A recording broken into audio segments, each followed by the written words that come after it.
Welcome back everyone. Quickly, let's continue our discussion on CSS text spacing. And right now we'll be discussing about the CSS word spacing. The CSS word spacing property is used to specify the space between the words in the text. The following example demonstrates how to increase or decrease the space between words. So I'm going to be exploring this for you guys so you can understand. And we are going to be using our CSS word spacing property to do all these kind of things. Back to our document, this is what we got in our previous tutorial where we discussed about the CSS line height property. As you can see, you can find all the playlists, this playlist, and you can find it in our CSS text spacing playlist, so you can be able to follow along easily. As you can see right now, we don't need all this thing now. I'm deleting it. When I save my document now, you are going to see what will happen.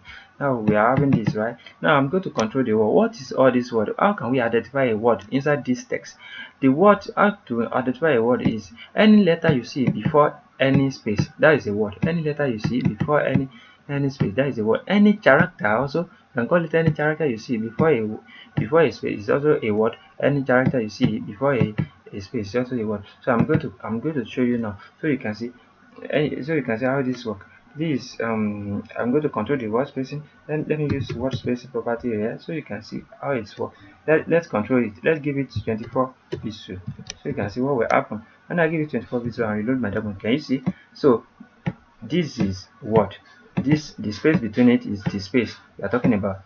The space between we are talking about. The space between we are talking about. So this how are you doing is a word, because it's one sentence, is a word, is a letter or whatever. So because it's controlled with space, that's why we are calling it word spacing. So we can shrink it if you want.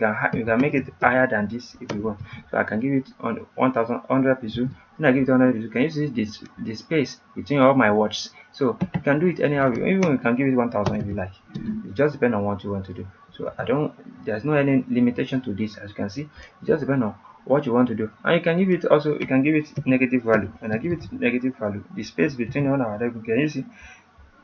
You can do it anyhow you want. This is so useful. So it just depends on what you want to do. So I'm giving it 10 pixels now. Can you see? When I give it 10 pixels, when I give it 12 pixels right here, you're going to see what will happen. 12 pixels space. But when I say minus, I'm giving a negative value. It's going to be shrink. Like everything is going to come inside each other. Can you see? How are you doing? So they are shrinking each other, like they are coming closer to each other too much. So we can give it 24 also, so that you can see the effects very well. Can you see? So all these kind of things, they are so useful in case you get to an advanced level. Some people may think this is not useful. It's very useful. Nothing is useless. So it's very useful. I'm going to be showing you how all these things useful in the future tutorial, because this is so nice knowing about all these things. So I don't want you guys to feel like maybe this thing is not useful. Please, it's so highly useful. So the word spacing is the one that is used to specify the space between the words in a text. Anwar akorede, ayofe is my name once again. I wish to see you guys next time to the next tutorial. Peace and love. Have a great day. Thank you so much, and to the next. Bye bye.